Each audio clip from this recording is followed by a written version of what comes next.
नमस्कार मित्रांनो, दीपाली फूड पेजवर तुमचं खूप खूप स्वागत आहे. आज आपण बघणार आहोत उकडलेल्या बटाट्याची चवदार आणि झणझणीत भाजी. त्यासाठी 3 मोठे बटाटे साल काढून घेऊयात. ते कुकरमध्ये टाकून त्यामध्ये 2 ग्लास प्रमाणात पाणी टाकून घेऊयात. तसेच कुकरचे झाकण लावून घेऊयात. गॅस चालू करून ते गॅसवरती ठेवूयात आणि त्याच्या 2 ते 3 शिट्ट्या करून घेऊयात. त्यासाठी लागणारे साहित्य: जिरे, मोहरी, हळद, लाल तिखट, गरम मसाला, किचन किंग मसाला आणि मीठ. 1 बारीक कट केलेला टोमॅटो, 2 बारीक कट केलेले कांदे आणि 1 वाटी मटार. चला तर मग बनवूयात बटाट्याची भाजी. त्यासाठी गॅस चालू करून त्यावरती कढई ठेवूयात. कढई ठेवून झाल्यानंतर त्यामध्ये तेल घालून घेऊयात. तेल गरम करायला ठेवले. तेल गरम झालं की त्यामध्ये जिरे आणि मोहरी हे चांगलं तडतडून घ्यायचं आहे. तडतडून झाल्यानंतर त्यामध्ये आलं आणि लसूण पेस्ट घालायची आहे. ती पेस्ट अशी व्यवस्थित परतून घ्यायची आहे. ती पेस्ट व्यवस्थित परतून झाल्यानंतर त्यामध्ये 2 बारीक कट केलेले कांदे घालून घ्यायचे आहेत. कांद्याचा कलर बदलेपर्यंत परतून घ्यायचे आहेत. पाहुणे येणार असो किंवा घरच्या घरी करायचे असो, भात असो, पुरी असो, पोळी असो किंवा फुलका, याबरोबर ही भाजी अप्रतिम लागते. कांदा परतून झाल्यानंतर यामध्ये घालूयात 1 बारीक कट केलेला टोमॅटो हा लो फ्लेमवरती परतून घेऊयात आणि टोमॅटो हा मऊ होईपर्यंत परतून घेऊयात. टोमॅटो हा जास्त वेळ तेलामध्ये परतून घेतल्यानंतर भाजीलाही कलर खूप मस्त येतो आणि त्याची चवही खूप मस्त लागते. टोमॅटो हा परतून घेत असताना यामध्ये मीठ घालून घेऊयात. मीठ घातल्यामुळे टोमॅटो हा लवकर मऊ पडतो आणि पटकनही शिजतो.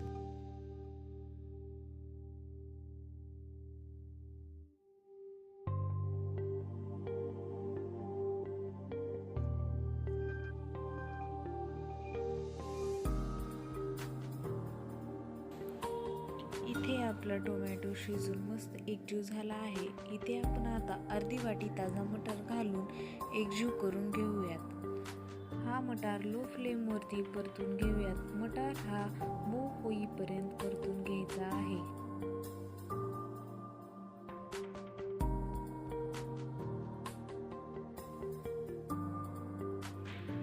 आपला हा मटार व्यवस्थित परतून झालेला आहे.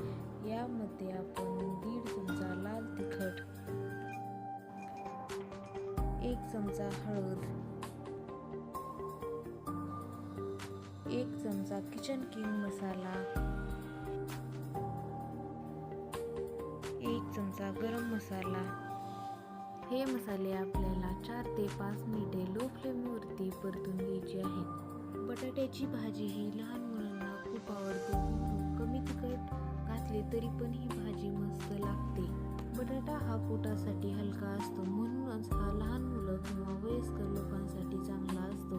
घरगुती पद्धतीने म्हणजेच कमी तेलात केलेली बटाट्याची भाजी आरोग्यासाठी खूप फायदेशीर असते.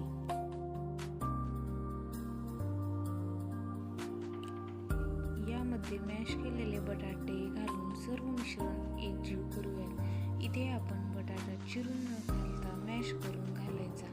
यामुळे भाजीला छान घट्टपणा आणि क्रीमी टेक्स्चर येतं. मॅश केलेला बटाटा घातल्यामुळे मसाला बटाट्याला नीट चिकटतात आणि भाजी जास्त चविष्ट लागते. आणि या पद्धतीत जास्त तेल घालायची गरज नसते. त्यामुळे भाजी हलकी आणि हेल्दी बनते.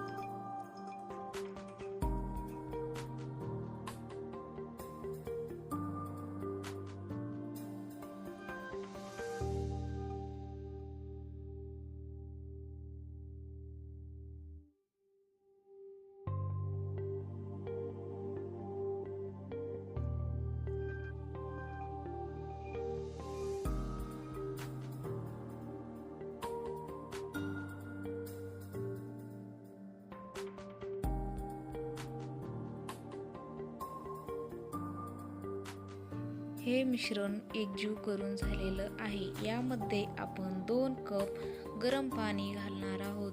लक्षात ठेवा, पाणी हे गरम असावे लागते. कोणत्याही रस्सा भाजीला गरम पाणी वापरले तर भाजीची चव जशास तशी राहते. आणखीन थोडा जास्त रस्सा करायचा असेल तर पाणी जास्त घालू शकता. याला उकळी येऊ द्यायची आहे आणि याची फ्लेम लो ठेवायची आहे. लो फ्लेमवरतीच आपली भाजी ही थोडा वेळ शिजवून घ्यायची आहे. तुम्ही ही रेसिपी नक्की ट्राय करा आणि ही रेसिपी ट्राय केली तर कमेंटमध्ये नक्की सांगा.